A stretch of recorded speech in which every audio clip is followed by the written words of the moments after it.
Bom,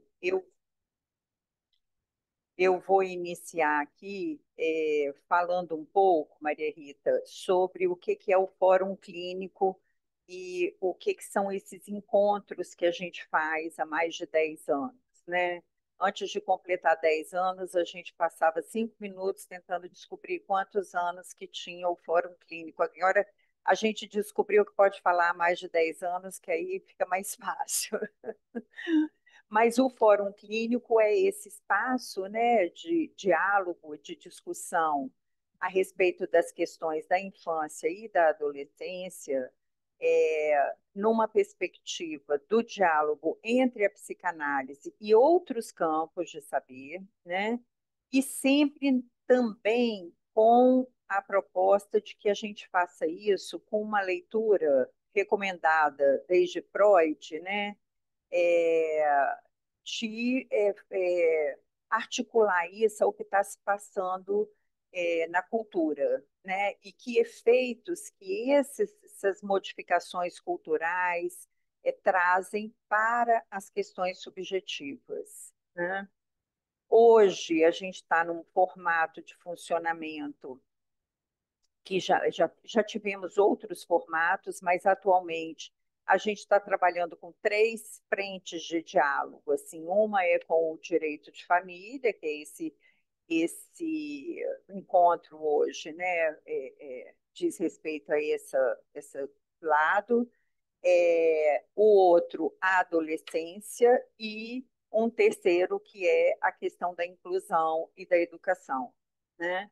Como a gente tem trabalhos e afinidades com os três temas, mas a gente precisa de se dividir um pouco, eu fico mais à frente com essa questão do direito, a Cecília com a inclusão e educação pela experiência de trabalho dela e a Vera com a adolescência. A Vera com a adolescência é ótima. Até eu já quero adolescência para mim. E aí, inclusive, né, saiu já desse nosso trabalho os congressos que a gente fez em parceria com o Tribunal de Justiça aqui, de Direito de Família e Psicanálise, e a gente está preparando agora para setembro um de adolescência, e inclusive essas temáticas que a gente tem escolhido para o funcionamento do Fórum Clínico atualmente, é, tem esse objetivo de funcionar um pouco como um aquecimento, um preparatório para a programação que vai acontecer em setembro no Congresso, que já está também se desenhando de uma forma super interessante e com temáticas super bacanas, né? Então, você quer falar, Vera, do Congresso? Primeiro, antes de falar do Congresso, queria apresentar Maria Rita, a diretora da Escola Lacaniana de Psicanálise de Vitória, Darlene Viana Gaudio Ângelo Trancoir, nome enorme, né? Ela está aí na Jo- tela, ela está aí na tela, porque ela está na França atualmente, Uhum. e está aqui conosco. Ela sempre é uma participante ativa, né, do Fórum Clínico. E outra coisa que eu quero falar para vocês, aproveitando, né, para divulgar esse congresso, ele vai ser realizado dia 26 e 27 de setembro, vai ser na FAESA, que é um centro universitário aqui do Espírito Santo de Vitória, e né, o evento será totalmente presencial, né? Em breve nós iremos divulgar, né, a programação, enfim, mas as mesas que estarão contidas nesse congresso primeiro, uma mesa sobre ansiedade e depressão, né, na adolescência. Uma segunda é a violência nas escolas, né? Como comparece a violência nas escolas. Redes sociais, né? Conexões e desconexões, também a partir do enfoque da adolescência. Questões de gênero, também em relação à adolescência. E também teremos uma mesa final que será a apresentação de um projeto social que é aqui é, em- lá em Vila Velha, né? Gente, como é que é? Terra Vermelha. Terra Vermelha, que é um bairro aqui de periferia, aqui na Grande Vitória, que é um projeto de tem 20 anos mais ou menos, que esse projeto ele trabalha com a inclusão, né, social e também nós fazemos uma leitura que tem uma inclusão subjetiva, né, das crianças e adolescentes com um projeto de skate e que aí eles fazem também muitas atividades culturais. Então eles vão apresentar esse projeto, né, no congresso e teremos também a participação de um convidado francês, que é o Nazir Hamad, que é um psicanalista muito renomado. Ele vai fazer uma conferência online. É isso, gente. Ó, bora lá ficar atentos com a data para se inscreverem. É isso, obrigada. Bom, então vamos ao nosso encontro hoje. Eu vou apresentar a nossa convidada ilustre com um pequeno currículo, né, Maria Rita? É pequenininho o currículo dela. Doutora em Direito pela Universidade Federal de Pernambuco, professora de Direito Civil dos cursos de graduação, mestrado e doutorado da Universidade Católica de Pernambuco e professora adjunto da UP, Universidade de Pernambuco. Pós-doutora pela Universidade de Sevilha, pós-doutora em Direito e Tecnologia pela Mediterrânea International Sound, já eu ia ler em francês, desculpa, é, de Direitos Humanos, advogada e associada do IBDFAM, Instituto Brasileiro de Direito de Família e Sucessões. Bem-vinda, Maria Rita. Eu sei que você tem muito a contribuir, já te ouvi falando do tema, não foi à toa que eu pensei em você. E a nossa ideia hoje é a gente abordar essa questão da adolescência pelo viés, né, do uso das redes sociais, da internet, e com esse foco também na questão dos desafios online, né, que eu fui, inclusive, Maria Rita, dar uma pesquisada sobre os desafios online, assim, para pegar os nomes, e eu fiquei impressionada da quantidade que tem, que eu não tinha nem ideia de tantos desafios assim muito conhecidos e muito populares, né? Já. Enfim, vou passar a palavra para Maria Rita e depois a gente segue conversando. Boa tarde a todas as pessoas aqui presentes. Prazer em conhecê-las. Hoje, não é que eu estou conhecendo Maria Cecília, Vera, Darlene, que foi apresentada aqui.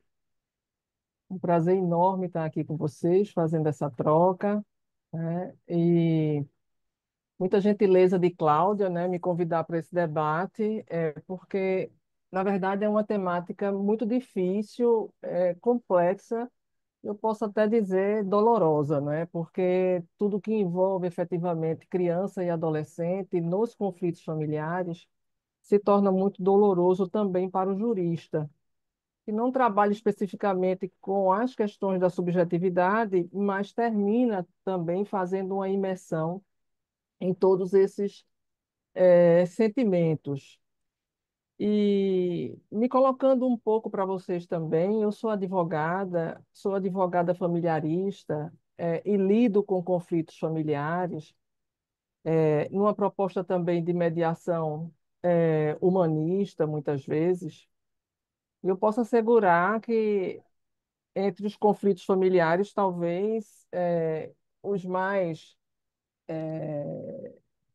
dolorosos realmente são esses que envolvem disputa de guarda, alienação parental e situações que levam a criança e adolescente a riscos, né? E esses riscos eles foram bem potencializados. Eu faço parte de uma linha de pesquisa na universidade que é denominada Cidadania Digital e sou responsável por duas disciplinas e uma delas é a disciplina de Direito Existencial e Tecnologia, onde nós trabalhamos também várias situações da personalidade do ponto de vista jurídico e também fazemos uma leitura transdisciplinar, hoje já também com a neurociência, né? Então, esse impacto efetivamente da tecnologia no desenvolvimento da personalidade de crianças e adolescentes já é conhecido por nós, por vocês, quiçá ainda mais, né?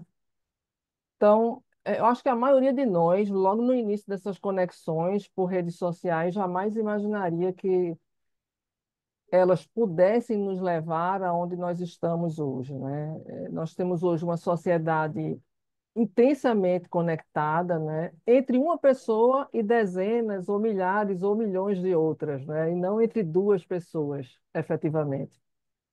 E essa conexão, na verdade, ela vem de uma ilusão se utilizando de um termo bastante perigoso, atraente, sedutor e que talvez também capture intensamente o jovem, né, a criança e o adolescente, que é a amizade, né? Quem disse que quem está do outro lado da tela realmente faz parte de um círculo de amizade? Então, a utilização pelas plataformas digitais dessa terminologia, né, de haver ali uma conexão entre amigos, efetivamente, é algo que já aponta para um dirigismo, né, um dirigismo de dependência emocional e psicológica de todos nós, né, que estamos conectados, adultos também. Então, eu acho que nós estamos aqui todos de acordo que nós estamos inseridos numa sociedade digital absolutamente irrenunciável, né? Nós não estamos nisso voluntariamente, mas, ao mesmo tempo, não podemos também renunciar a essa vida aí nessa sociedade digital. E uma das coisas, né, que esses avanços da tecnologia têm trazido para os nossos conflitos familiares e que a gente vem estudando também, pesquisando, é exatamente os impactos, dessa tecnologia na criação dos filhos e no desenvolvimento da personalidade dos filhos, nos riscos e na vitimização também dos filhos com relação a condutas que são praticadas através da internet. Nós não temos no Brasil ainda uma regulação precisa sobre inteligência artificial, por exemplo, que é um dos avanços, né, que terminaram abrindo um outro portal da tecnologia que torna tudo ainda muito mais perigoso. Mas nós temos marcos legais muito importantes que são absolutamente violados, né, pelas plataformas, como se realmente a ambiência digital fosse um mundo à parte, como se fosse um mundo que não estivesse sujeito às leis, né, do Estado, e como se aquilo que eu não posso praticar presencialmente, posso efetivamente praticar digitalmente, porque os danos seriam danos mais arrefecidos, né? Mera ilusão, né? Nós nos deparamos hoje realmente com danos grandes, com riscos enormes a esse respeito. E o que nós assistimos enquanto juristas são, de fato, as big techs, os grandes provedores e as plataformas violando sistematicamente a Constituição Federal, sobretudo no que diz respeito à proteção da criança e do adolescente, e violando o Estatuto da Criança e do Adolescente, que é uma legislação modelo, padrão para o mundo, né? O Estatuto aqui no Brasil. Essa violação, ela é sistemática. E aí eu trago até uma boa notícia, sabe, Cláudia, essa semana, porque eu não sei se vocês estão acompanhando o julgamento pelo Supremo Tribunal Federal da análise da inconstitucionalidade de determinado artigo que pertence à nossa lei chamada Marco Civil da Internet, né? Nós temos duas leis aqui no Brasil que trata de alguma forma sobre proteção de dados e sobre princípios a serem observados, né, no âmbito da tecnologia. E a primeira delas foi esse Marco Civil da Internet, do ano de 2014, e lá tem um artigozinho 19 que diz que as plataformas elas só vão poder ser responsabilizadas pelos conteúdos que circulam, né, e que são de fácil acesso, inclusive para crianças e adolescentes, quando elas forem intimadas judicialmente para retirarem esse conteúdo, quando judicialmente se definir que esse conteúdo viola a lei, né? E quando elas descumprirem efetivamente essa ordem judicial, né? Então, isso faz com que as plataformas elas possam agir muito livremente, sem o comando, sem a proteção necessária nas suas regulações internas para a circulação desses conteúdos. E, felizmente, essa semana no Brasil, o Supremo Tribunal Federal, embora de forma modulada, julgou inconstitucional esse artigo para atribuir às plataformas também responsabilidade por conteúdos que violem frontalmente as leis do Estado, né? Então, as plataformas foram instadas, né, pelo Estado a assumirem também responsabilidades diretas com relação a isso. Isso é um passo de controle social com relação, né, à internet. Essa foi uma semana boa, porque nós tivemos essa notícia e nós tivemos também a notícia do Ministério da Justiça, que estabeleceu um outro parâmetro de classificação de idade para acesso de redes sociais aqui no Brasil, né? Então, Verdade. daqui a pouco a gente vai falar um pouco sobre isso. Então, essa semana nós tivemos duas notícias que mostram que o Brasil começou realmente a abrir os olhos, porque se deparou aí com esse dano, né, coletivo na comunidade infanto-juvenil. E eu acho que, popularmente, não sei se vocês concordam comigo, Cláudia, isso também, essa questão dos desafios na internet, dos crimes e infrações que são praticadas na internet, né, e vitimizam crianças e adolescentes, passaram também a fazer parte mais frequentemente da mídia a partir da minissérie, não é? Uma minissérie denominada Adolescência, que trata, né, de um protagonista de 13 anos de idade que assassina a sua colega de sala da mesma idade, imbuído por um ódio, não é, abstrato a mulheres, ódio esse que foi perpetrado pelas redes sociais por comunidades digitais que são extremamente nocivas, né? Comunidades misóginas, comunidades que se formam em verdadeiras machosferas, comunidades que levam a criança, né, a se construir efetivamente dentro de uma perspectiva muito nociva, né, e com ódio às mulheres. E aí, de repente, aquele ambiente de segurança do lar, Maria Rita, pois só uma não. parte aí na sua fala. Nós fizemos um fórum clínico sobre debatendo essa minissérie, Adolescência. Inclusive, quem quiser ter acesso, está no YouTube, tá bom? Ah, que ótimo. Pela Escola Lacaniana, vocês chegam a esse fórum. Foi muito bom. É, é, eu fiz menção à série exatamente porque ela trouxe, de alguma forma, essa discussão, né, para as pessoas comuns, né? Ela trouxe essa discussão e essa preocupação para as pessoas comuns. De repente, a gente se depara com um ambiente de segurança do lar muito, muito desconstruído, né? Diante da possibilidade da entrada de estranhos em nossa casa e nos quartos de nossos filhos, não é? Através das telas e perpetrando esses efeitos tão danosos e semelhantes. Eu queria trazer alguns dados que eu não sei se vocês têm, não é? Porque vocês podem, a partir dessa minha introdução, me perguntar, bom, nós temos uma tecnologia para o bem e para o mal, e nós temos a responsabilidade do Estado, de certa forma, para algum controle, mas em que medida essas crianças e adolescentes elas estão tendo tanto acesso à internet e por que elas estão tendo tanto acesso, independentemente da idade? De onde vêm esses dados? Né? Então, a gente tem, obviamente, organismos, né, muito responsáveis que fazem, né, essa pesquisa. E o TIC Online Brasil é uma delas, né? O TIC Online Brasil, ele detecta realmente dados que são impressionantes, né? Então, 83% de crianças e adolescentes de 9 a 17 anos de idade têm perfil em alguma rede social. Isso já nos alerta, né? Já como usuárias da internet. 83, Alguém falou? 83, a gente não escutou bem o número. 83, 83% de crianças e adolescentes de 9 a 17 anos têm perfil em alguma rede social.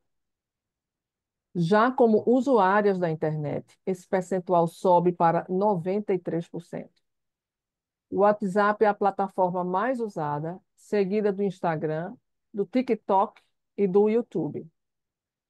Segundo o levantamento, 29% dos usuários de 9 anos, de 9 a 17 anos de idade, relataram ter passado por situações ofensivas que não gostaram ou as chatearam na internet. 12% das crianças e dos adolescentes responderam que foram tratadas de maneira ofensiva. E 42% que viram alguém ser discriminado online. Além disso, 30% afirmaram que entraram em contato com alguém na internet que não conheciam pessoalmente. E entre os adolescentes entre 15 a 17 anos, esse percentual vai para 43%. Por fim, minha gente, 72% da população de 9 a 17 anos tem permissão em casa para o uso de redes sociais e fazem uso sozinhas, né? Dos entrevistados, 62% responderam que têm permissão para postar vídeos e fotos que aparecem, né? Então, esse dado é um dado, né, é muito importante, né, e que mostra a razão de ser e o fundamento para que o Estado finalmente exerça o que na Constituição nós apregoamos como proteção integral da criança e do adolescente. Então, tanto o Estado tem responsabilidade, como a sociedade civil, como a família, no controle de acesso desses adolescentes. Então, essa facilidade surge daí, surge desse acesso facilitado, né? E os perigos surgem da oferta nesses acessos, né? Então, nós temos hoje, a gente pode até dizer, né, Cláudia, duas dimensões muito prejudiciais de uso de tela.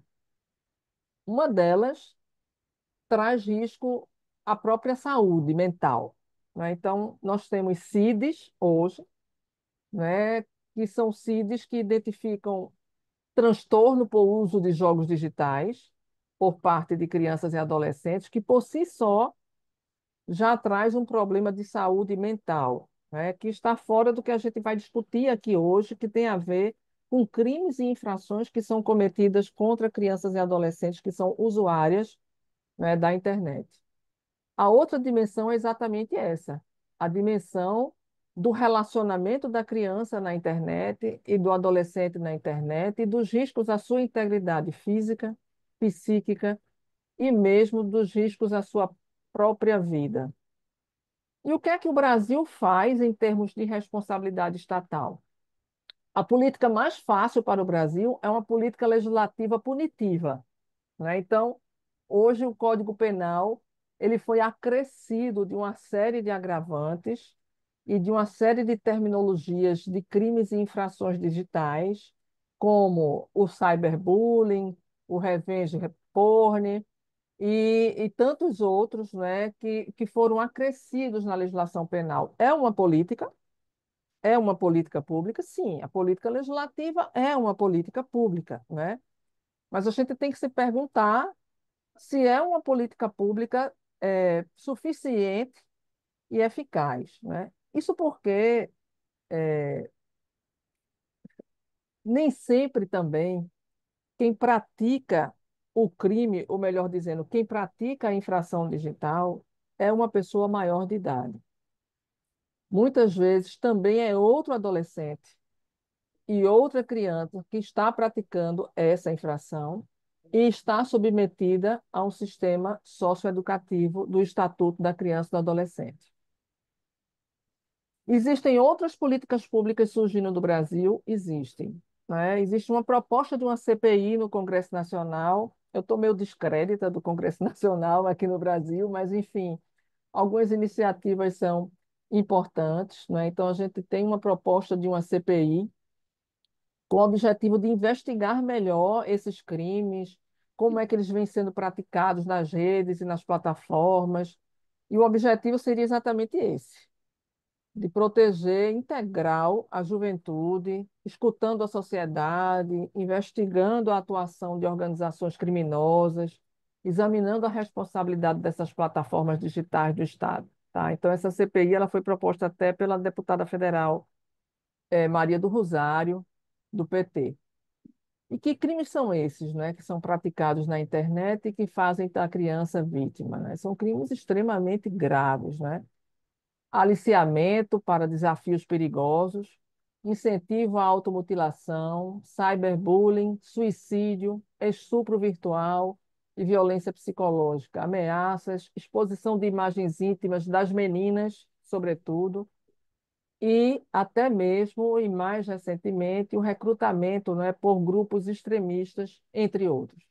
Em muitos casos, essas violências elas se iniciam no ambiente escolar e se amplificam nas redes sociais.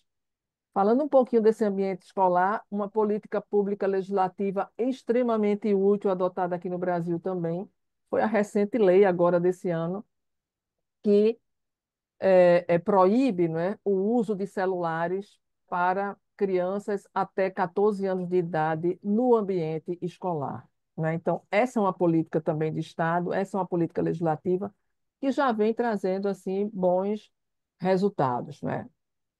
E dos últimos casos, dos desafios que nós nos deparamos, né, Cláudia? Você disse que pesquisou aí vários desafios. Não sei exatamente, nominalmente, quais você pesquisou.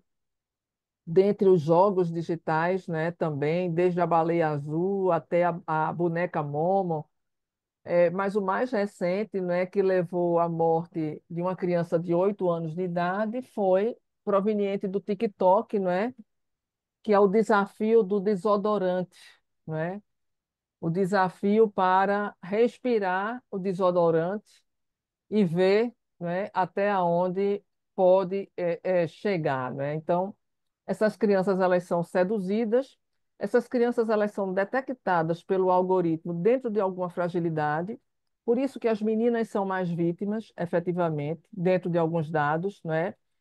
E elas são seduzidas por um acolhimento, ou por um fake acolhimento, né? Um falso acolhimento de um grupo, efetivamente, que a acolhe dentro da fragilidade dela. São meninas que estão e divulgam as suas crises de ansiedade, a sua anorexia, a sua bulimia. São meninas que já apresentam transtornos, efetivamente, dessa influência, né, de padrão feminino para a mulher. Então, elas são cooptadas, elas são seduzidas, elas são conquistadas nessa amizade e logo em seguida elas começam a ser chantageadas, né, para que elaborem algum desafio. O que é que a gente observa também desse desafio, né, Cláudia? É, veja, é um crime e uma infração que se torna muito perversa, né? Porque há meio que um intento daquele que pratica de fazer com que a vítima sofra ao extremo e pratique situações extremas que ela não praticaria se não estivesse sendo chantageada, né? Então, você levar uma menina a fazer sexo com animais na frente das câmeras, ao vivo, levar uma criança, um adolescente a matar animais, não é? Sangrar animais na frente dos vídeos, sob a ameaça da segurança, da sua própria vida ou de alguém da sua família, é algo que tem se tornado comum nesses desafios, né? É, e nós tivemos mais recente, eu acho que, Cláudia, não sei se você também pesquisou em termos de plataforma, mas eu acho que uma das plataformas mais visadas hoje, né, que favorecem esse tipo de dano é a Discord, né? A Discord é uma plataforma que viabiliza muitos nichos e muitas conversas sem supervisão. E foi através da Discord que se criou uma rede, a chamada Rede 764, né, que foi uma rede extremista, né, uma rede de ideologia neonazista, satanista, que usou tanto a Discord quanto o Telegram para coagir adolescentes a gravar esses atos de crueldade com animais, automutilação e suicídio. Levar adolescentes, por exemplo, a praticar atos de terrorismo, né? Que seriam esses atos de terrorismo? Agredir ou incendiar pessoas de rua, né, matar crianças numa creche, como ocorreu em Santa Catarina, aquele caso de Santa Catarina, daquele rapaz que entrou numa creche de crianças e assassinou, ele estava nessa rede, né, essa rede 764, que foi assim definida pela Polícia Federal, numa operação que se deu pela provocação da Interpol, né? Então, normalmente, o que é que acontece?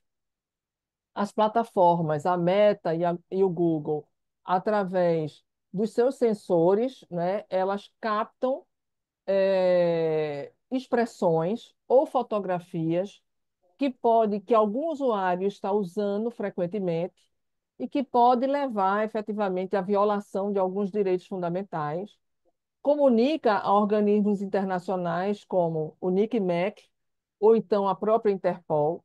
A Interpol aciona a Polícia Federal monta a operação, né, para desbancar efetivamente quem está por trás disso, né? São redes de pedofilia e são redes também como essa aí, né, de extorsão, de pornografia infantil e de neonazismo, tá? Em 2023, essa operação Dark Room foi um dos casos mais recentes também aqui no Brasil, né? Desbaratou essa rede 764. Então, a Polícia Federal ela começou com essa operação, prendeu 8 indivíduos entre 14 e 22 anos de idade. Então, quem pratica não são só pessoas maiores, mas também adolescentes. Eles foram acusados de pornografia infantil, estupro, tortura de animais e violência sexual, cometidos em servidores privados no Discord. Então, essa plataforma, ela é frouxa, vamos dizer assim. Ela permite aí esse submundo, né? E as vítimas, em sua maioria, eram realmente do sexo feminino, nas idades entre 13 e 16 anos de idade. Foram enganadas, chantageadas e estupradas. Alguns crimes foram filmados e compartilhados na plataforma. A investigação também revelou uma rede organizada com sádicos e misóginos, né, que buscava assim, uma interação violenta, humilhação das vítimas e tudo. E nos casos dessa operação, dessa rede 764, foi identificada uma abordagem extremamente manipuladora, né? Uma formação de cultos, inclusive, sinistros, de pressão psicológica. Um grupo nomeou as vítimas e as obrigou a agir conforme demandas, né? Então, foi algo assim muito emblemático aqui no Brasil. E o Brasil, paralelamente, começou a ter também essas políticas públicas que eu mencionei aqui, tá? E o que é que a gente viu e que vocês devem ter debatido também, Cláudia, na série Adolescência? A gente viu ali uma escola despreparada também, né? Para lidar com isso. Né? Profissionais despreparados para lidar com isso.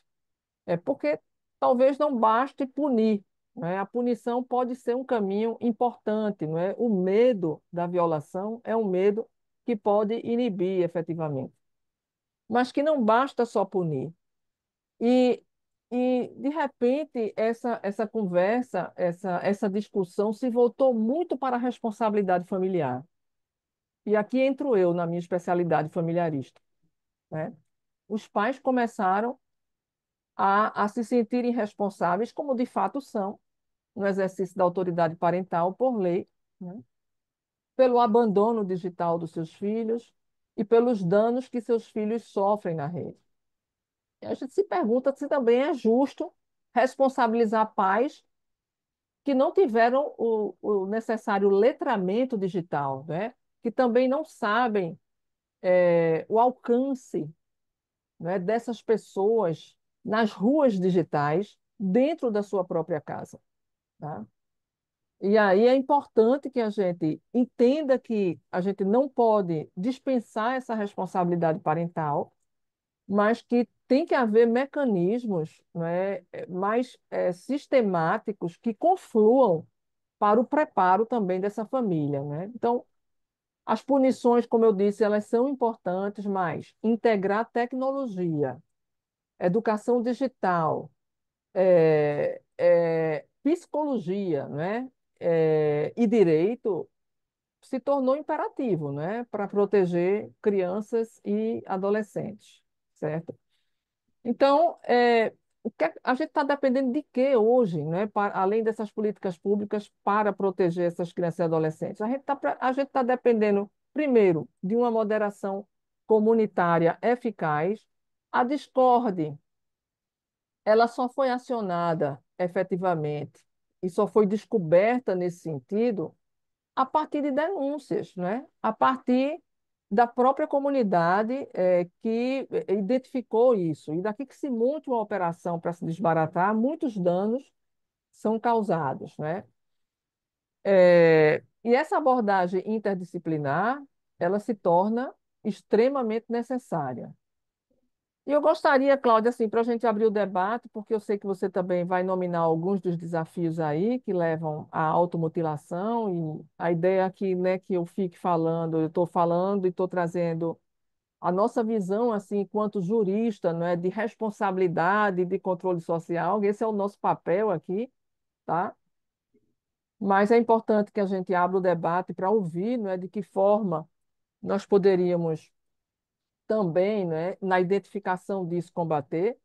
Eu gostaria de finalizar trazendo exatamente esse novo parâmetro do Ministério da Justiça, que revela, né, uma preocupação do Estado, uma preocupação, gente, que já tinha sido adotada por outros países, né? Acho que a Austrália saiu na frente nesse sentido, mas trazendo agora um redirecionamento das recomendações com uma nova classificação indicativa. Então, a recomendação hoje do Ministério da Justiça no Brasil, nesta semana, é que apenas maiores de 14 anos de idade possam ter acesso ao TikTok. Eu ainda acho que é muito baixa aí esse limite. Antes não havia esse limite. Para o Facebook, maiores de 16 anos. Para o Instagram, maiores de 16 anos. E para o acesso à plataforma X, apenas maiores de 18 anos. Então, isso é um reconhecimento, né, de que esse ambiente é um ambiente que favorece um ambiente de crimes, né, e de infrações. E eu também gostaria de fazer uma recomendação, não sei se vocês já chegaram a ouvir o depoimento de uma juíza do Rio de Janeiro, que é a Vanessa Cavalieri, que é a juíza titular da Infância e Juventude do Rio de Janeiro. Já ouviram, Cláudia? Já debateram sobre isso? Debatemos não, mas eu já vi esse depoimento dela. Você quer trazer? Pode trazer, que é super interessante.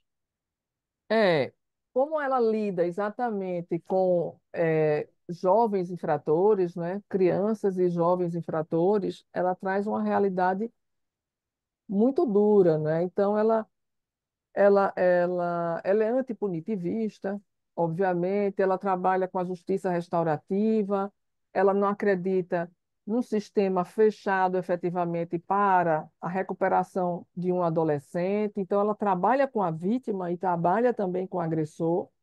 Eu acho que isso é fundamental, né, para que a gente possa resgatar esse diálogo. E ela chama atenção, e eu acho super interessante quando ela diz que muita gente fala que os pais precisam dialogar com seus filhos, né, para saber exatamente o que é que eles estão acessando nas redes sociais, com quem eles estão saindo nas ruas digitais, com quem eles estão se comunicando. Mas ela vai além, ela diz, olha, se os pais têm um dever, efetivamente, Não há nenhuma invasão de privacidade em acessar os instrumentos de tecnologia do filho. Não há nenhuma violação de privacidade em instalar mecanismos de controle de acesso dos filhos a determinados ambientes, né? E aqui a gente vem já com outros mecanismos de proteção que a própria tecnologia oferece, que são os aplicativos de controle ou de gestão parental, tá? Então, existem vários. Existe o Custódio, o Apple Screen, o Google Family, não é? Que são aplicativos que podem ser instalados no celular do filho e no celular dos pais, e que podem ser configurados efetivamente para saber que tipo de acesso está tendo, que tipo de diálogo está tendo, bloqueio também de tempo de tela, né, na hora de dormir, efetivamente, porque ela entende que não basta conversar, Cláudia. Ela entende que essa disciplina e esse exercício de autoridade é fundamental, né, para que a criança retome um lugar da infância, retome, né, um lugar que ela possa desenvolver adequadamente a sua personalidade, tá? Então, ela como juíza, ela determina muitas vezes que a família instale esses aplicativos. Esses aplicativos, alguns são gratuitos, outros são pagos, mas não são tão caros, né? E aí alguém fez uma pergunta a ela, como é que na prática, né, esse controle se dá? Então ela oficia as plataformas para que as plataformas bloqueiem o e-mail daquele usuário de acesso ali.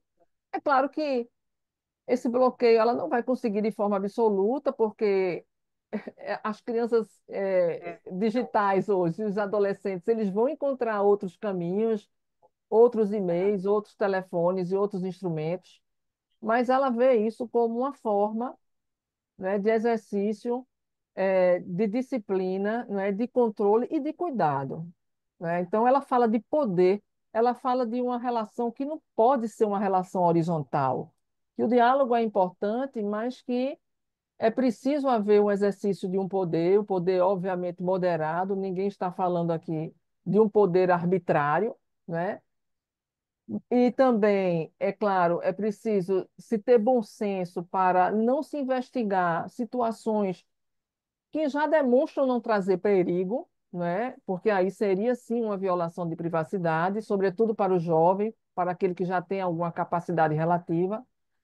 Mas ela entende sim que até 18 anos de idade esse exercício pode se estabelecer e ela tem aplicado essas punições nas varas e recomendado que as famílias assim hajam, né? Fica aqui a polêmica e o debate para que a gente possa conversar sobre isso, Cláudia. Obrigada, obrigada, Maria Rita. Você trouxe questões super importantes, assim, que eu acho que podem trazer uma conversa, um diálogo bom aqui entre a gente, né? Enquanto eu te escutava, eu pensei em duas coisas, assim, que nem tão muito no que eu pensei em trazer, mas que eu acho que é importante recortar. Essa que você trouxe da questão das idades, né, que saiu essa semana, aumentando a idade de acesso.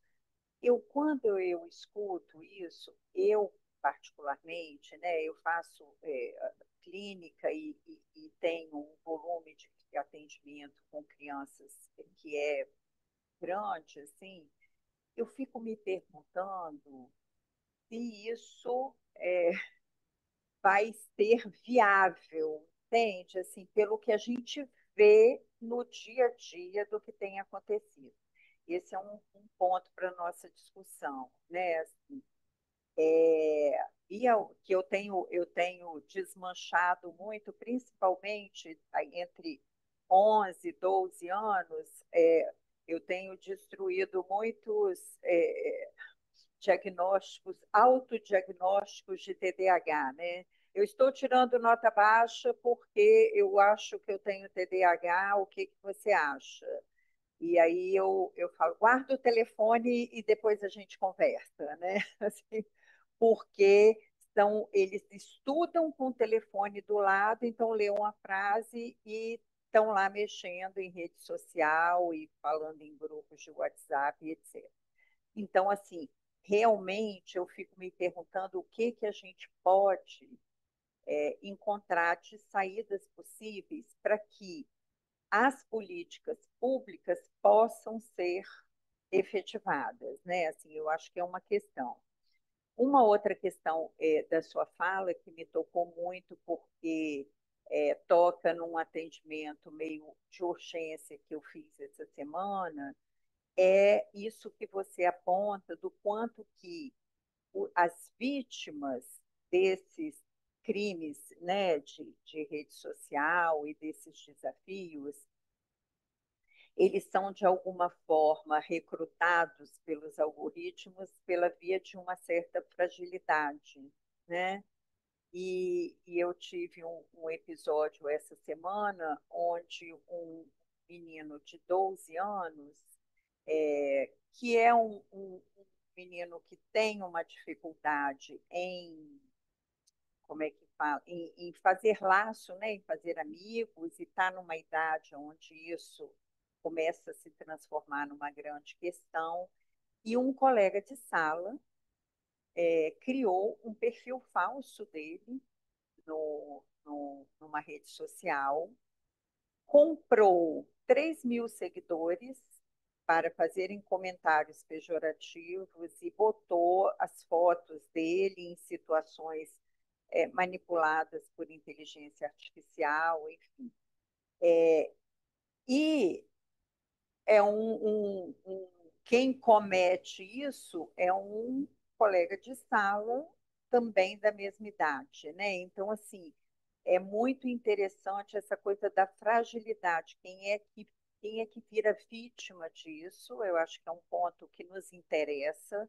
E quando a gente pensa a adolescência, que é um tempo de passagem, um tempo de transição, onde essas fragilidades, essas angústias estão muito à flor da pele, né? Assim, aonde essa passagem da infância para a vida adulta que a adolescência representa, traz muitos conflitos, traz muitas interrogações, muitas angústias e, inclusive, um ponto de interrogação a respeito do próprio lugar, da própria questão da identidade mesmo, né? Eles estão em tempo de construção disso.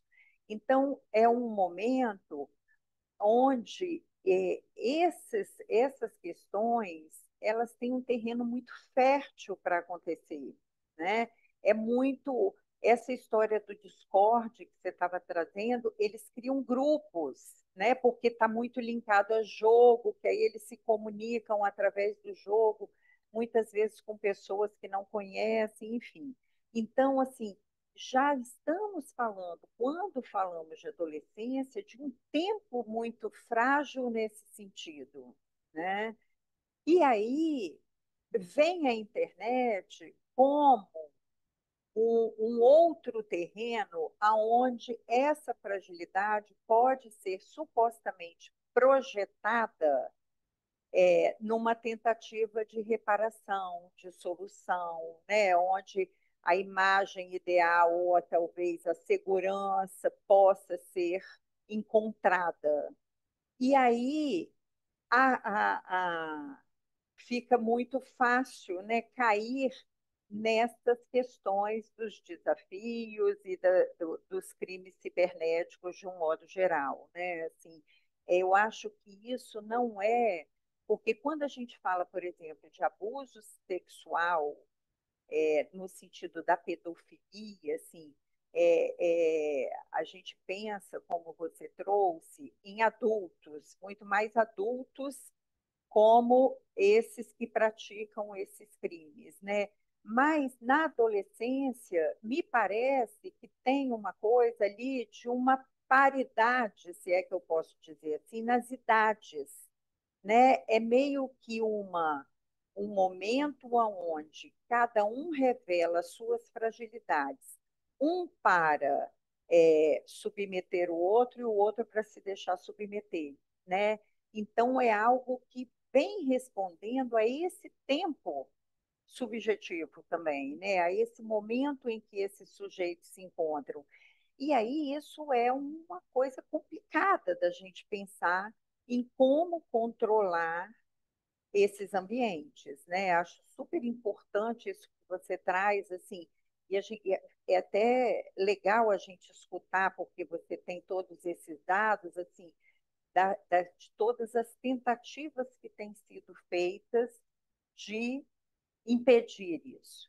Mas realmente é um caminho complexo, né? Porque é um terreno muito complexo juntar adolescência com essa aparência de território sem lei que é a internet, porque é só uma aparência, mas é um momento onde isso, como esse caso, né, que eu estou trazendo, assim, onde é uma brincadeira de criança, né, é uma bobagem e fica ali nesse regime de muitas vezes quem está cometendo não tem nem a dimensão do que é que está produzindo ali, né?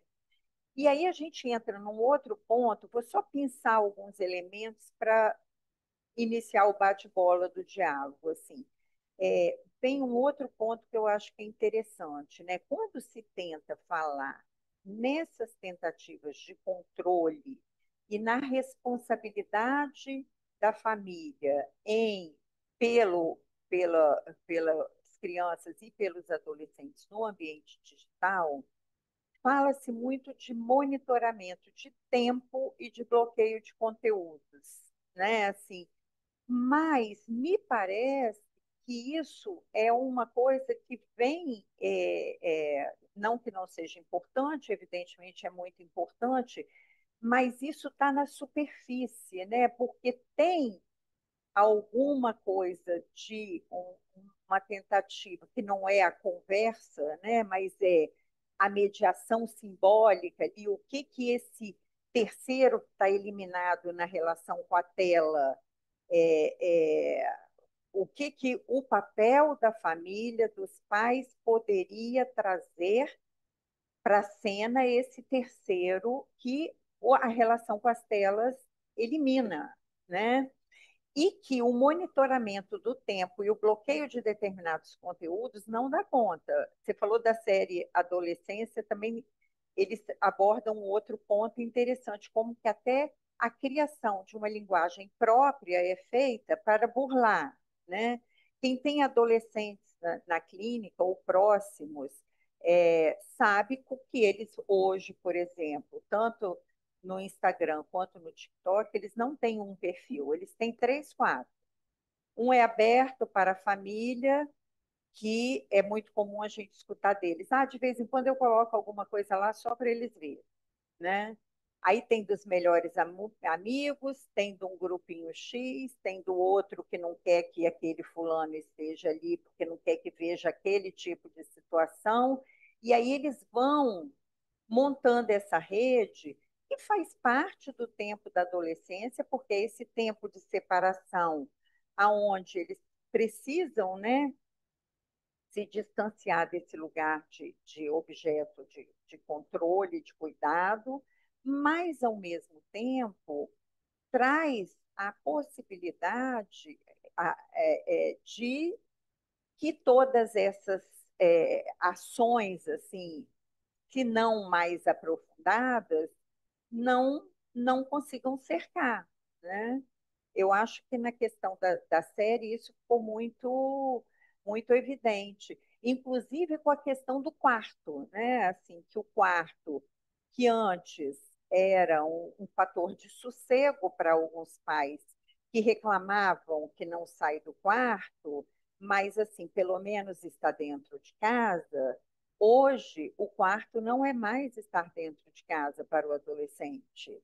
E você não sabe onde ele está, né? Então, assim, tem uma complexidade aí que vai se instalando e que é muito importante que a gente continue conversando para ver o que, que a gente pode construir de possibilidades, né?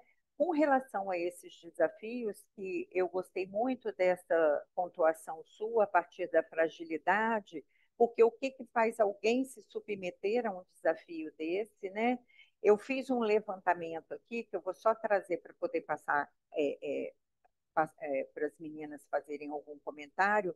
Bom, tem o da baleia azul, que você já falou, né? Que ia escalonando algumas tarefas até chegar ao suicídio e que foi super divulgado. Tem o desafio do apagão, que tem sido também extremamente utilizado, que é essa coisa da prender a respiração ou se sufocar para poder ter essa experiência de depois retornar e que já causaram problemas e mortes, enfim. Tem o da moeda, né, esse eu nem conhecia, nunca tinha ouvido falar, que é colocar uma moeda pequena no coisa do celular, na tomada, para provocar um curto-circuito e que, segundo o que eu pude pesquisar, já causou muitos incêndios e queimaduras em vários adolescentes, né? Que mais que eu vi? O do desodorante, que foi esse que você citou, que a criança morreu, né? Tem um que envolve, olha só como que isso é interessante, porque tem um desafio que envolve questões que são muito é, preciosas na adolescência, porque é um momento onde o encontro com a sexualidade é muito mais visível, assim, que é o do Nut November. Vocês conhecem isso? Que é um desafio de você se abster de qualquer tipo de ou relação sexual ou prazer sexual, nem que seja pela via da masturbação, não pode nada. E aí tem trazido alguns impactos importantes para os que não conseguem sustentar isso e que se tornam alvo de retaliações nos grupos que estão propondo esse desafio. Olha onde que e o impacto que isso pode ter na adolescência, né? Bom, tem o dos gases nitrosos, o da casca de banana e mais um tanto de outros que eu não vou ficar aqui trazendo todos, mas assim, que são desafios que se colocam pelos por aqueles que estão passando pelo mesmo tempo, mas que estão se colocando numa posição de se aproveitar da fragilidade dos outros, né? Mas eles estão ali, me parece, e você confirmou isso pelos dados, no mesmo tempo, na mesma idade, na mesma faixa etária, no mesmo tempo subjetivo, né, de adolescência ou de passagem, enfim. Então, eu acho que isso é um tema que a gente precisa realmente aprofundar a discussão, porque está muito longe da gente poder encontrar alguma saída mais efetiva nesse sentido, né? Você quer comentar ou você quer que Vera e Cecília comente e a gente depois passa para as outras pessoas? O que que você prefere fazer? Então, pode passar para as outras pessoas, depois a gente, E depois você né? dá uma, né? Levanta uma mão e Enfim, fica. fiquei pensando em muitas questões e isso é muito bom. Acho que esse que é o propósito do fórum, né? Até estou com dificuldade de organizar as coisas que eu pensei, mas eu vou trazer uma reflexão pelo seguinte: acho que Cláudia até falou disso. Adolescência é um tempo de mostração de como anda a subjetividade do nosso tempo, né? E como que anda a lei simbólica, que é o que estabelece a subjetividade, né? Assim, que permite que essa subjetividade possa advir no sujeito, né? Então é a lei simbólica. E a gente vive num momento no mundo onde essa lei simbólica, a gente tem observado que ela está frágil, né, em termos da sua presença. Então, essa leitura do que se passa no mundo é importante para a gente inserir a questão do adolescente, a rede social, dentro desse contexto. E aí, por que que a adolescência é uma mostração? Justamente porque ela apresenta essa fragilidade, digamos assim, psíquica, por conta da transição, da passagem, das perdas, do luto que ela faz do lugar infantil. Então, ela acaba apresentando sintomas que falam do nosso tempo, né? E aí a questão da rede social, como é uma ferramenta nova de comunicação, ela se presentificou de uma forma muito contundente e tem se potencializado muito nessa direção.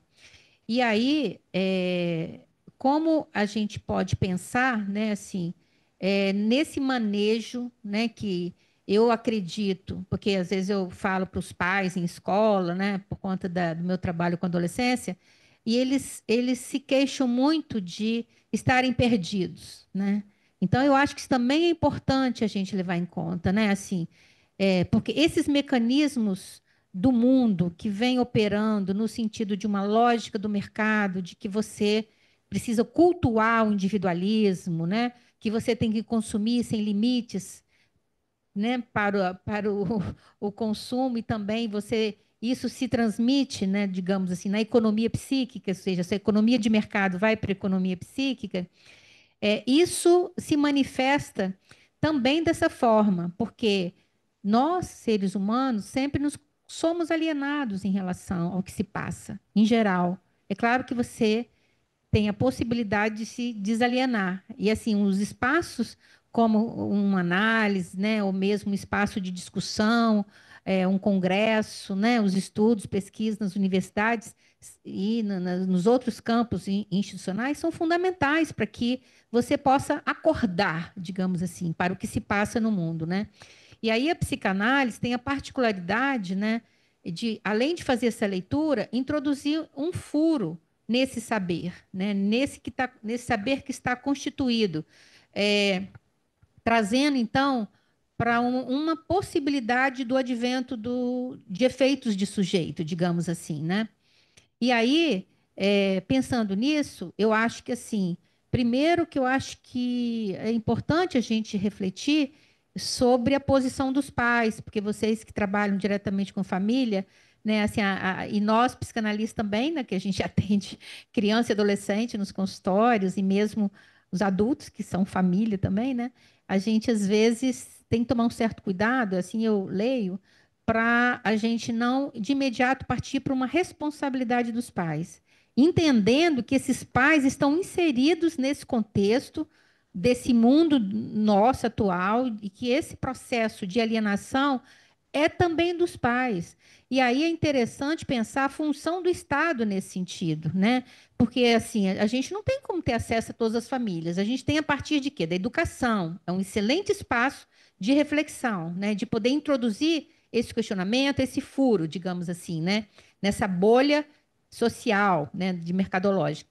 Então, assim, eu acho que esse é um ponto fundamental. E aí, eu acredito que essas medidas que estão acontecendo no Brasil tem algumas que, inclusive, nós somos vanguarda no mundo.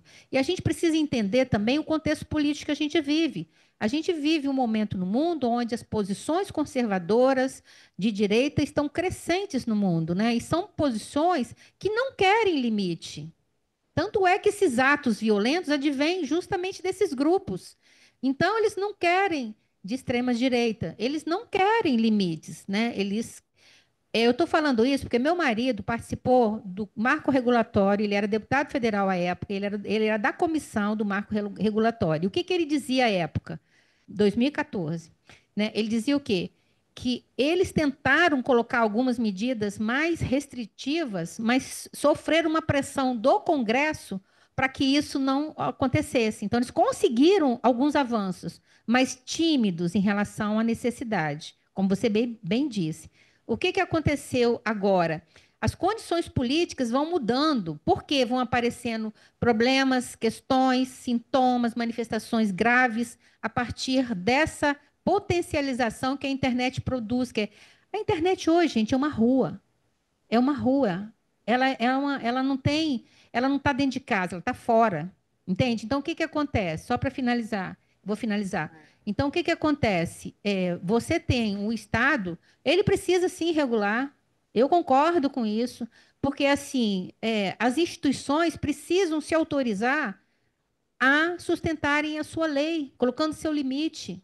Então, assim, são medidas que, por exemplo, esse limite em relação às escolas já está produzindo efeito, já tem pesquisas dizendo isso, que os jovens estão estudando muito mais, estão mais implicados, estão conversando com seus colegas. Então, tem uma mudança em relação a isso. Então, eu acho que o Estado precisa, sim. Eu acho que é um avanço. Isso é suficiente? Não. Assim, porque esse movimento, ele é, né, de tentativa o abuso não é só das crianças e adolescentes que estão nas redes sociais. O abuso é do humano nas mais diversas formas. A gente está tratando agora do abuso e das fragilidades que aparecem nas redes, mas isso está posto na sociedade. Então, nós, se a gente não ficar atento, nós somos abduzidos por essa lógica, né? Então, é por isso que é tão importante espaços de conexão, espaços de reflexão, né, entre os campos de saber, mais diversos lugares, porque é isso que pode introduzir, né, um questionamento, um furo em relação a esse movimento feroz que vem. E que muitas vezes a gente fica fazendo uma leitura, né, como isso que eu falei, assim, por exemplo, a série traz isso, né, assim, o que está por trás dessas questões, né, assim, o que está para além disso? Então, eu acho que a gente precisa, enfim, né, foi o que me ocorreu, fui falando aí. Vai lá, Maria Rita, faz seu comentário e a Cecília quer falar e a Júlia aqui também. Não, são muitas coisas, muitas pontuações importantes, né, que vocês fizeram. Em verdade, Vera que falou, foi Vera ou Cecília que falou que eu não dá para enxergar bem assim, vocês estão distantes da minha tela. Vera, é Vera, Vera. Pronto, Vera que falou agora, ela trouxe e ela já noticiou aí alguns resultados positivos, né, da lei que limitou o celular nas escolas, né? A ideia de que esse seja um momento onde se possam criar outras interações e, a partir daí, uma maior maturidade e onde se possa criar mais acolhimento também, né? Então, não é um controle de retirada de equipamentos tão somente, é um controle, né, que permite a criação desses espaços, né? Um espaço, né, onde se possa se voltar à leitura, né? Um espaço onde se possa se voltar ao debate, à interação entre os colegas e, a partir daí, se formar melhor a educação socializada, tá? E concordo plenamente, né? Esses mecanismos de controle, eles não são suficientes, mas nós vivemos no Brasil sempre, cotidianamente, uma política do menos ruim. Vocês concordam, né? Uhum. Nós estamos Total. sempre, sempre no contexto de uma política do menos ruim, tá? Porque nós temos consciência de que nós não temos uma estrutura social que possa remediar, né, todas esses problemas, tá? Sobretudo porque nós temos uma diferença de classe enorme, e é interessante se falar nisso também, porque nesse contexto dos jovens que mais praticam, né, as infrações, esses jovens estão na classe média e na classe média alta, né, porque os jovens da classe mais menos favorecida, eles estão em outra criminalidade, né, em termos de infração, estão no furto, no roubo, no tráfico, como uma forma de rendimento para suprir a sua sobrevivência. Então, veja, um país cujo contexto social é esse, né, não vai ter um mecanismo plenamente eficaz que alcance, né, todas essas esferas, inclusive. Mas eu acho que como nós estamos falando de um ambiente que é um ambiente que também é sem fronteiras, tá? Não é só sem lei, mas é sem fronteiras, né? É importante que o Estado brasileiro se coloque na sua soberania digital, né? Em termos de controle. Você diz, o Congresso ele é influenciado pela extrema-direita e também pelo poder econômico, né? Então, é óbvio, né, que há um interesse do poder econômico em defender uma liberdade de expressão absoluta, que nós sabemos que não há uma liberdade de expressão absoluta, né? Uma liberdade de expressão absoluta é uma permissão para tudo, né? Exato. Inclusive para violar leis. Eu iniciei a minha fala falando de como as plataformas se valem de alguma ausência de controle legal e do Estado, ou mesmo de controle judicial, como houve essa semana pelo Supremo Tribunal Federal, certo? Para defenderem, né, essa liberdade de expressão plena, né, para venderem e para deixar circular o que eles acham que deve circular. Porque eles não estão preocupados com isso, eles estão preocupados com o lucro, com o número de seguidores, com tudo que possa lhes trazer, né? Então, a gente tem duas deficiências, né? É, um país desigual, um contexto desigual e, ao mesmo tempo, paradoxalmente, um contexto consumista, né? Então, assim, nós temos uma sociedade, né, voltada e atraída para esse consumo também. Nós não somos uma sociedade voltada para o comunitário, nos valores da comunidade, como outras ideologias, né, querem pregar. Então, eu vejo esses sinais, e eu chamo de sinais, tá? Eu não chamo de soluções plenas.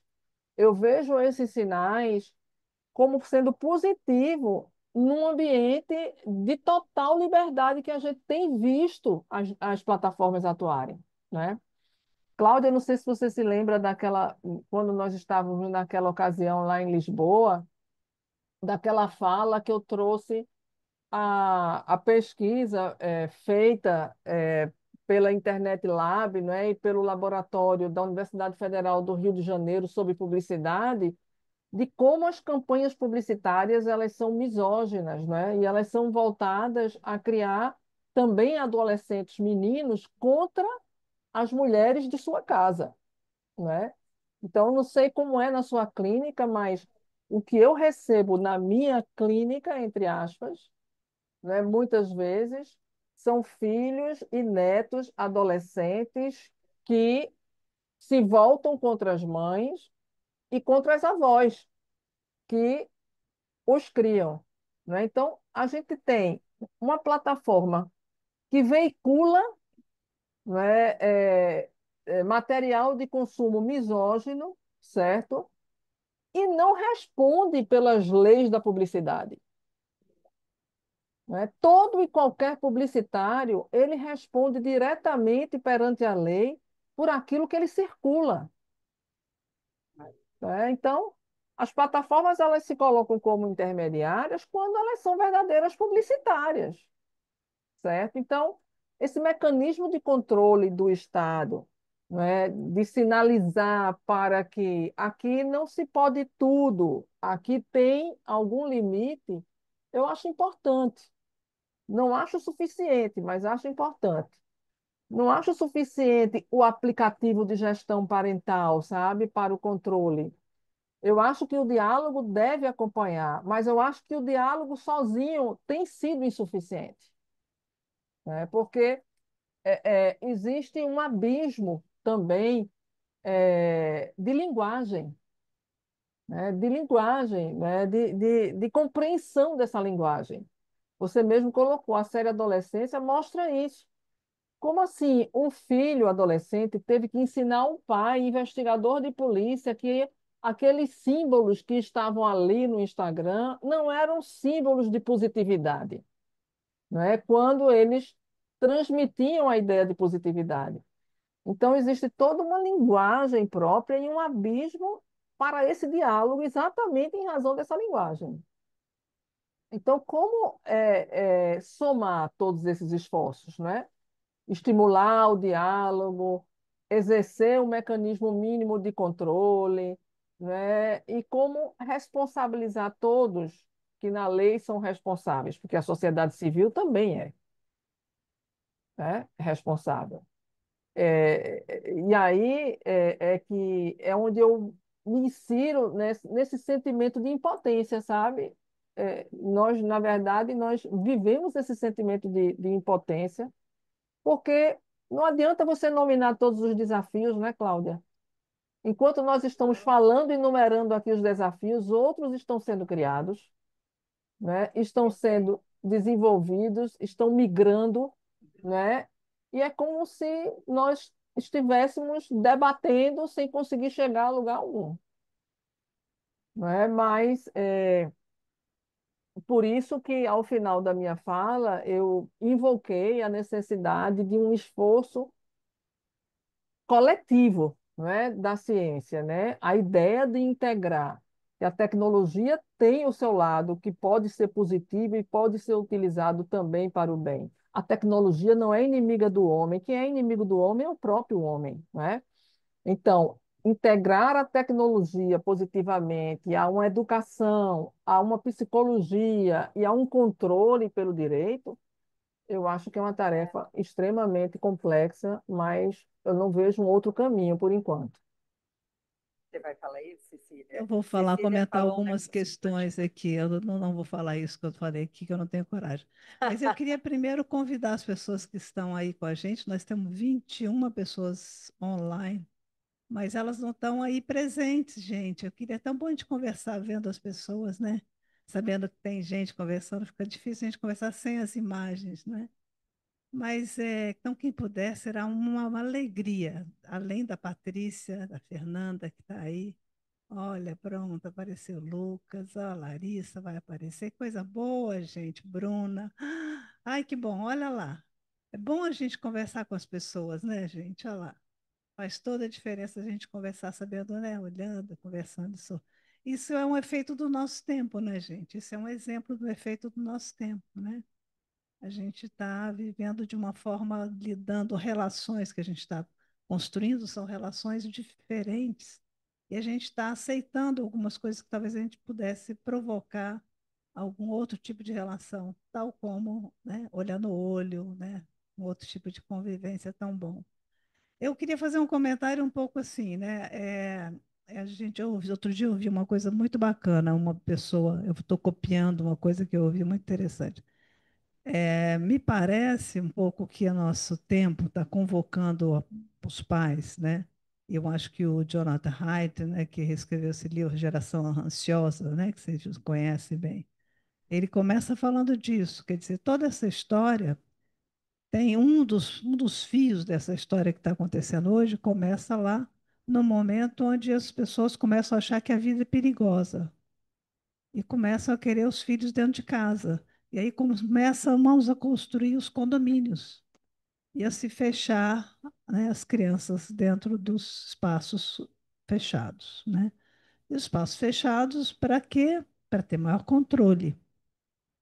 Controle não é diálogo, né? Então, controle e vigilância é um pouco diferente de atenção, de diálogo, de convivência, né?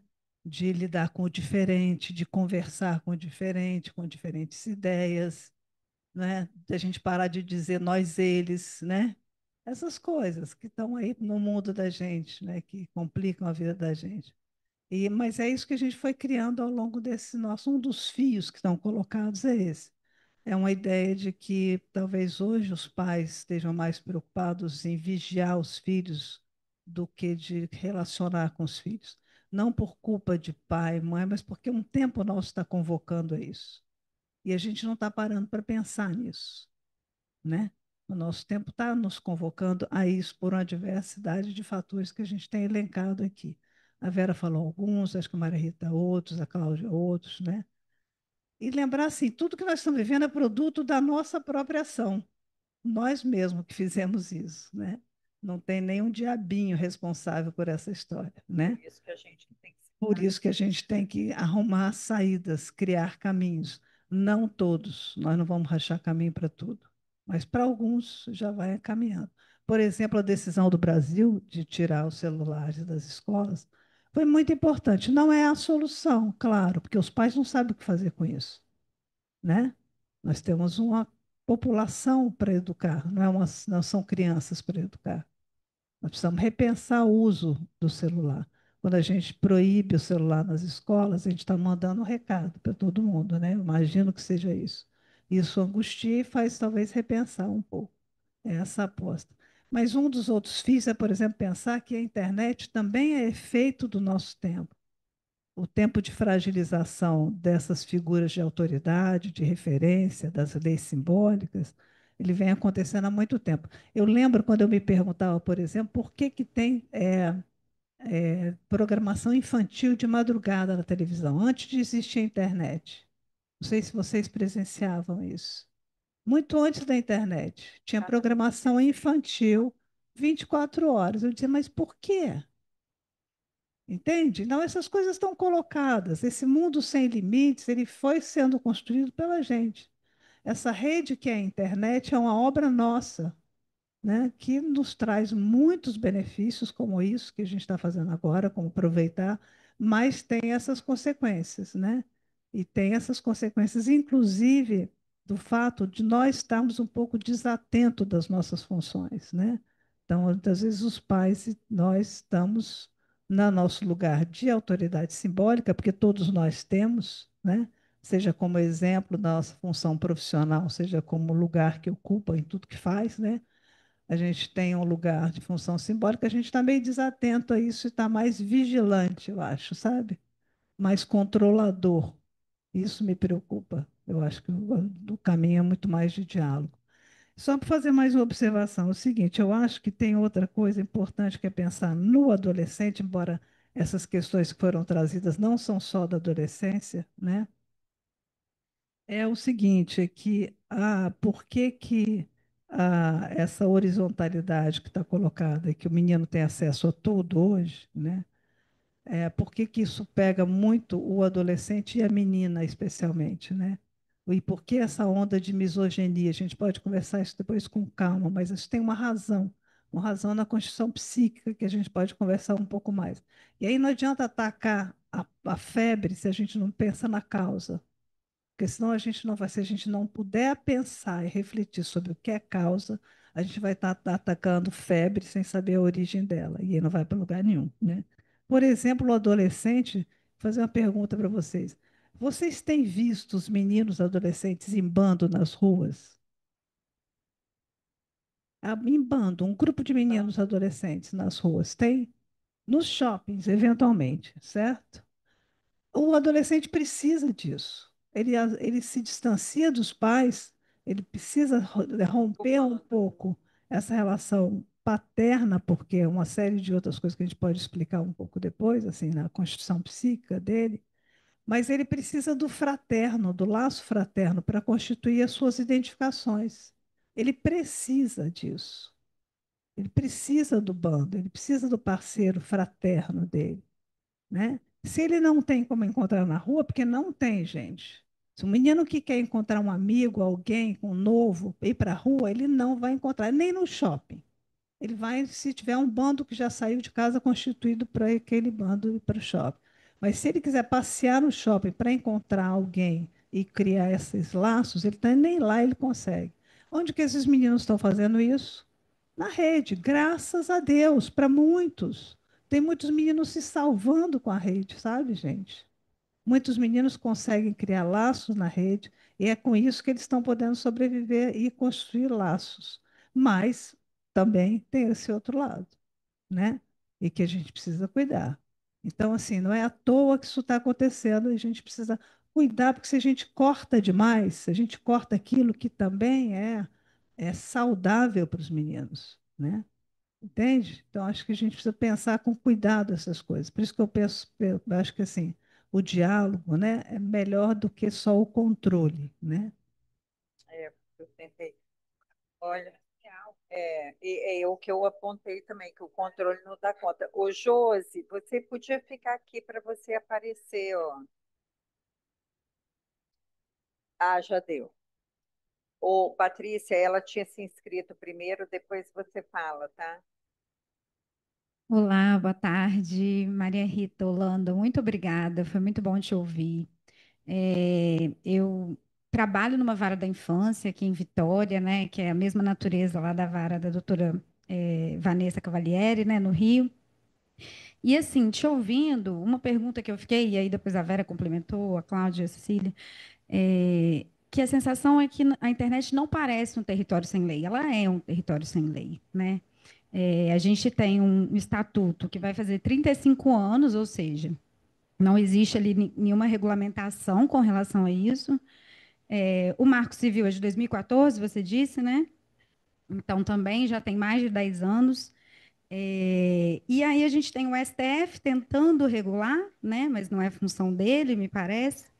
E o Ministério da Justiça, que eu também não entendi muito bem, se você puder esclarecer, ele estabelece esses parâmetros, mas isso vai ter uma implicação. Por exemplo, os pais vão poder ser responsabilizados se permitir que essas idades não sejam respeitadas?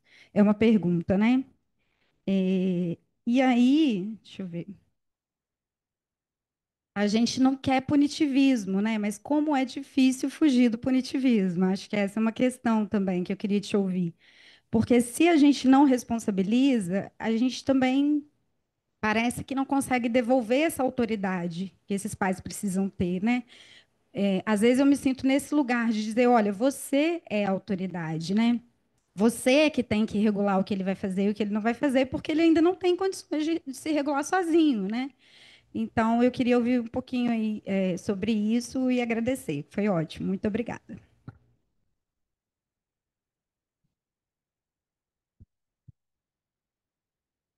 Sou eu, Cláudia?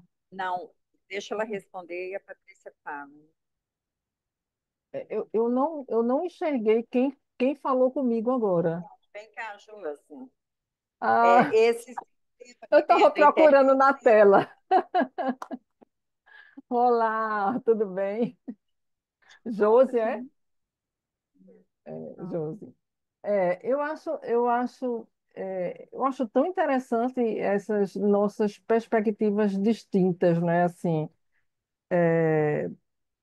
o nosso olhar, né?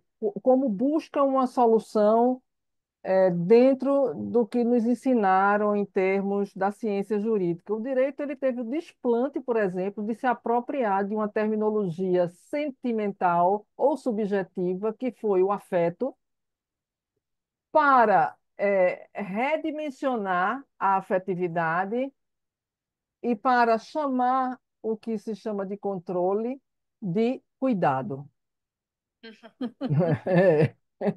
O Sim. direito ele se apropriou, né, de uma linguagem subjetiva para dizer que há condutas que precisam ser praticadas nas relações sociais que já vão revelar um afeto, porque são condutas que são voltadas ao cuidado, né? E aí, talvez esse mecanismo de controle venha disfarçado, né, nessa proposta de cuidado com relação aos filhos na internet, tá? E nisso, a gente não pode dispensar o diálogo, né? Em nenhum momento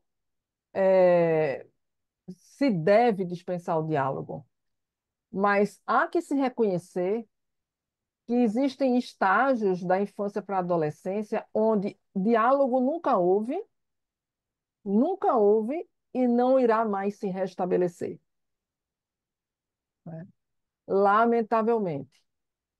E de que forma exercer um controle e um cuidado nessa esfera, nessa dimensão que parece que o diálogo já não está mais presente e não vai mais se restabelecer, né? Quando eu falo de ser um pouco antipunitivista, eu falo, sobretudo, quando eu tenho por foco o adolescente como infrator, tá? Eu vejo, né, que, obviamente, que isso vai depender da escala, né, de criminalidade que ele já alcançou, né, na sua vida, na sua história de vida também, certo? Mas há estágios, né, em que é possível se trabalhar sem ser através de um sistema clássico de privação de liberdade, também camuflado de uma proposta de socialização, tá? Eu acho que os mecanismos da justiça restaurativa, aonde a vítima também, né, ela pode ser ouvida naquilo que espera como resposta, né, da justiça, ou na construção da revisão daquela conduta, na possibilidade de que essa pessoa enxergue efetivamente o que praticou e possa vir a não mais praticar. Eu acho que essa é uma postura, né, muito mais salutar e eficaz, né, para o adolescente, a depender do estágio em que ele se encontra, do que uma simples postura, né, de restrição, de liberdade e de não trabalhar a compreensão dele sobre os atos que ele praticou, tá?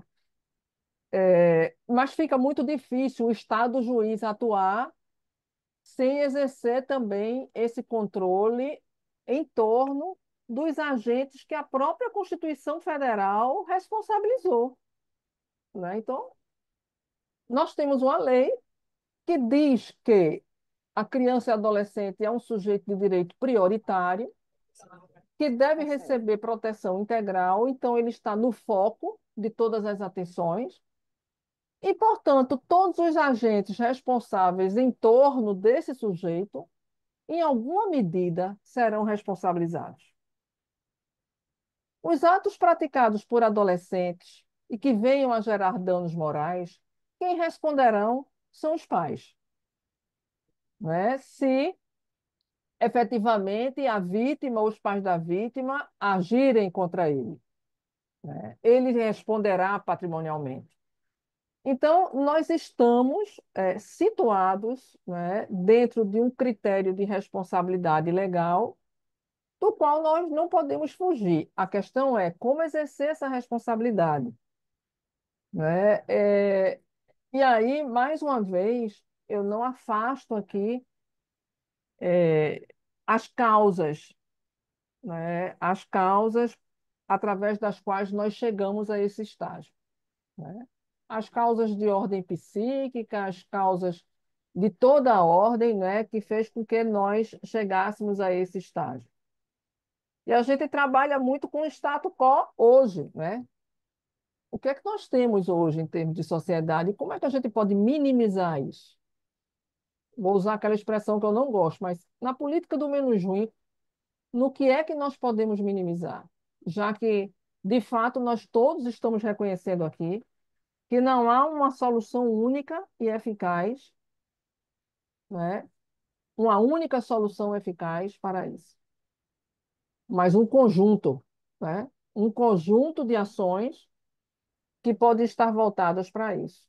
E eu acho que uma das políticas públicas que podem ser úteis através da CPI, da deputada federal, que eu acabei de mencionar aqui, é a ouvida da sociedade civil e o trabalho junto às famílias com a educação e com a conscientização que possa restabelecer o diálogo familiar também. Será que isso vai funcionar? Eu não sei. Mas se essa CPI não tiver, com certeza ela não irá funcionar. Isso. E se não funcionar 100%, alguma coisa funciona, né? Pode funcionar. Pode vir funcionar, né? Essa é a A decisão do Supremo Tribunal Federal no que diz respeito à inconstitucionalidade do artigo 19, ela foi útil, e o controle judicial, para mim, ele é legítimo nesse sentido, né?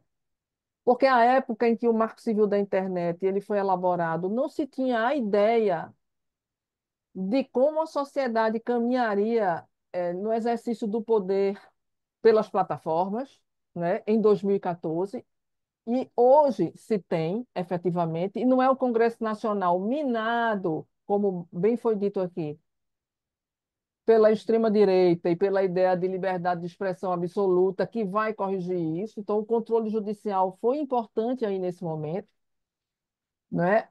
Recoloca as plataformas numa situação de exigir com que elas, para atuar com os e-mails que estão localizados no território nacional, elas precisam observar algumas regras, né? Porque senão serão responsabilizadas, tá?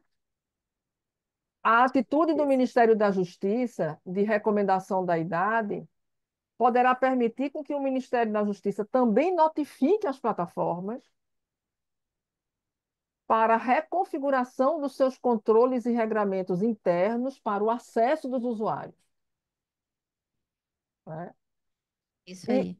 então, assim, são medidas, né? Claro que as plataformas vão poder recorrer, como eu disse, a gente está numa ambiência também sem fronteiras, né? A esse respeito, então vão poder de alguma forma socorrer, mas é muito importante que o Brasil exerça essa soberania digital para dizer que aqui é preciso se observar E tem lei. alguns limites, É né? isso aí. Vou passar para a Patrícia, né? É muito bom, Maria Rita. Só antes de passar para a Patrícia, um minuto. Eu fiquei pensando se esse controle, na verdade, não é das crianças e da família, é o controle das plataformas. Então, a lei ela está incidindo nas plataformas, que tem uma lógica mercantilista de perversa, né? De querer ganhar a qualquer custo. É isso aí, vou passar para a Vai lá, Patrícia. Patrícia. Vamos lá. Vamos ver se vocês conseguem me ouvir. Sim. Sim? Bom, boa tarde, quase noite. É, eu fiquei pensando muito na questão do então o que fazer, né? Como é que a gente chega, onde tem que chegar. Nós estamos no olho do furacão, porque a gente faz parte desse processo também. Tem coisa muito nova, tudo é muito novo, enfim. E fiquei pensando justamente na escola, né? Como sempre e de novo, nesse lugar de qual é o lugar que a gente fala com crianças, adolescentes e famílias, né? A escola ainda é esse lugar muito privilegiado nesse sentido. E fiquei lembrando, quando meu filho estava no nono ano, né? Hoje ele já terminou a faculdade, acho que foi lá em 2016. Cecília vai lembrar dessa palestra. A escola ofereceu, né, levou para os pais uma palestra com o José Antônio Martinuzzo. E eu achei, até hoje eu lembro, ele estava falando de WhatsApp. A gente não tinha TikTok, não tinha Instagram, não tinha nada, e estava todo mundo apavorado que os meninos não queriam parar de falar com os amigos no WhatsApp. Esse era o problemão da época. E ele falou uma coisa muito interessante, que foi o seguinte, era para os pais, né? Era para pais a palestra, e ele dizia: vocês precisam, a gente, sociedade, precisa entender que não são duas vidas, vida, vida de mentira e vida real. O que tem é uma comunicação por uma via diferente, é uma comunicação virtual de impacto na vida real. É como se fosse um quarto da casa, faz parte ali disso que está chegando. E eu lembro que isso ficou tanto na minha cabeça, na época, pensando como mãe mesmo, né? O que que a gente faz com quem está conversando. E aí, quando Cecília coloca, quando aparece a coisa da vigilância, e quando Cecília coloca agora que o que está aí foi criado por nós em várias instâncias, eu fiquei, a questão da lógica do condomínio, de não falar do nós, eles, eu fiquei pensando nessa lógica, né? Quando a lei que proíbe o celular chega nas escolas, eu fiquei impressionada quando eu via as matérias, o novo que aquelas pessoas, aquelas crianças e aqueles adolescentes estavam vivendo de uma experiência sem o celular. Tamanho embrenhado estava já na cultura, né? E é o tempo que eles têm lá na escola, então eles estão numa nova experiência. E há sempre essa aposta de que isso ultrapasse os muros da escola, né? Que isso chegue. Então, é uma nova experiência de poder juntar seus bandos, né? Que não está acontecendo em outros lugares. E pensei nisso tudo na questão da informação. Toda vez que a gente fala de conversar alguma coisa assim, eu já escuto pessoas dizendo: ah, não, vamos falar disso de novo? Falar de adolescente, de rede social de novo? De inteligência artificial de novo? E eu falava: mas como de novo? A gente nem começou a falar ainda, né? Tá começando a pensar o que é então. E aí fiquei pensando de que essa informação tem que chegar, tem que falar a título de informação mesmo. Por exemplo, dessa coisa do limite, né? Qual é o limite que é de uma brincadeira? Tem criança que não sabe medir isso. O que é um limite de uma brincadeira, de uma consequência? O que é sinal de alerta? Muitos pais sabem, mas não são todos que sabem. Que sinal de alerta é esse? Qual o sinal de alerta de um pai que não está conseguindo, não é vigiar o recurso tecnológico? O pai vai perder sempre nessa parada aí. Ele não vai dar conta. Mas aqui que ele tem que estar alerta com relação a ele. Ah, eu só encontro com meu filho, sei lá, à noite. Vamos pensar numa realidade assim. O que então que pode ser pensado, pode ser observado? Porque é isso, está todo mundo perdido e o que eu faço? Controlar eu não consigo, impedir eu não consigo, tirar o celular eu não consigo, eu lamento, choro, ou deixo para lá porque eu não sei nem o que está acontecendo. Então, assim, eu acho que essa coisa da formiguinha e da informação, ela é a gente voltar no tempo um pouquinho e dizer assim, nós temos que fazer isso de novo, né? Temos que incentivar isso aí. E fiquei pensando, por último, na questão da vigilância, como que os pais, muitos pais, acharam maravilhoso, e muitos acham ainda, poder vigiar os filhos, principalmente na educação infantil, em tempo real, porque tem escola que transmite vários espaços da escola, e os pais poderem monitorar, e aí tira a autoridade dali, daquele momento, e a possibilidade de uma criança não ser vigiada, dela poder experimentar a vida sem uma vigilância. Onde é o único lugar que essas pessoas estão podendo ficar sem vigilância? Nas redes. Então, assim, eu acho que tem tanta coisa de fato envolvida que dá um desespero, assim. Dá vontade de dizer assim, eu vou dormir quando eu acordo. Quando passar isso, vocês me chamam? Porque deve ser que isso vai acabar. Enfim, gente, é só isso.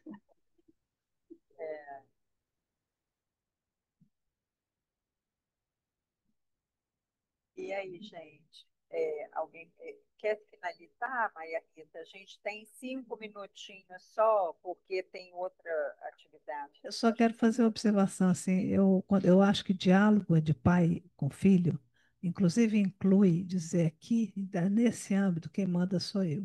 Até aqui a gente vai no diálogo, mas aqui agora quem manda sou eu. Para isso é parte do diálogo, entende? Dos diálogos, né? Então eu não estou dizendo né, que você retira esse lugar. Pelo contrário, o que a gente tem feito muito, a Maria Rita, eu tive escola durante 30 e tantos, 30 anos pelo menos. A escola continua e tal. Eu criei uma escola aqui em Vitória, por isso que a gente está falando um pouco de educação. Mas eu acho que a gente tem feito muito isso, assim, tentar restituir aos pais o lugar deles de autoridade, tentar ajudá-los a reconstruir esse lugar de autoridade. Eu acho que isso se passa muito pelas nossas funções, sabe? Imagino que a gente, em alguns lugares da nossa clínica, em algumas dimensões, não todas absolutamente, mas em alguns pontos da nossa clínica a gente faz isso. Eu acho que na sua função, Maria Rita, trabalhando com família, volta e meia passa por isso, né? Acho que o que a Josiane trouxe aqui também, que não é fácil, né? Mas é um trabalho de construção. E esses efeitos que a gente está vivendo, gente, a gente não tinha ideia do que era, né? Tudo isso que está se passando. Então, nós temos que reconstruir muita coisa. Tem muito tijolo para colocar aí devagarzinho. Tem muita Obrigada, coisa viu? para Obrigada, Maria reconstruir, Rita. para construir, mas, assim, ao mesmo tempo, eu não tenho essa visão tão pessimista, assim. Eu acho que é um trabalho de insistência incessante, porque é, vão surgir outras questões que a gente vai se debater, né? Eu que tenho poucos anos de formada, assim, eu me lembro que quando eu comecei há pouco tempo atrás, 30 e poucos anos, a pergunta que vinha para a gente nas entrevistas era a seguinte, sobre o tempo excessivo das crianças na TV, né? Depois, então, assim, isso não acaba, mas isso não precisa também deixar a gente sentada chorando porque não acaba. A gente precisa entender que é um movimento da vida, da estrutura do humano e do laço, né, social, que também é característica do humano, mas que a gente tem que insistir em procurar encontrar saídas, né? Só dar um exemplo aqui que eu li recentemente, meninos da geração Z, né, desse último aí, grupo, já fazendo, sabe o quê? Construindo um jornal. Não sei se vocês viram essa matéria, é tão interessante. Um jornal, eles próprios, não é trabalho de escola, nada disso.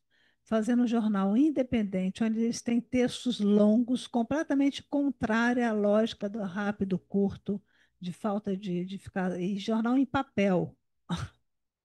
Olha que bacana. Quer dizer, eles mesmos também vão construindo Vão outras construindo alternativas. saídas.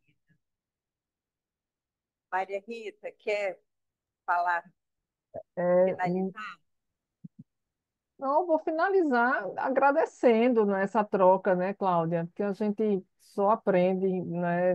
Trocar experiência aqui é fundamental com vocês. Saio daqui assim mais engrandecida, anotei várias coisas aqui muito importantes, né? Que, é, que possa nos ajudar, né? Nós também anotamos A, um tanto, eu estou aqui cheia de é, papel. que possa nos ajudar a lidar com tudo isso, mas eu acho que você está certíssima, a gente está reaprendendo alguma coisa, né? Acho que já a gente está num processo de reaprendizado. Como é que lidar com isso, né? Eu comecei a minha fala dizendo que é uma sociedade inevitável, a gente não pode renunciar a isso, a gente tem que encarar e a gente tem que aprender, né, a lidar com isso, né? Porque foram muitos sustos e ainda tem sido a cada dia muitos sustos, né? Para que a gente possa aprender. Mas acho que assim a gente aprende. Muito obrigada mesmo. Eu te agradeço muito, também fiz 1000 anotações, é sempre muito bom te ouvir. Obrigada por aceitar vir conversar com a gente e até uma próxima, quem sabe. Foi um prazer. Obrigada, Maria Rita. Foi um prazer te escutar, não só te conhecer, mas assim, acima de tudo, te escutar. Suas contribuições foram valiosíssimas. Estou aqui com muitas anotações também. Obrigada. Obrigada a Obrigada a todos, né, todas, que estão aqui. a todos. Até a próxima, Até a então, gente. próxima. Tchau, tchau.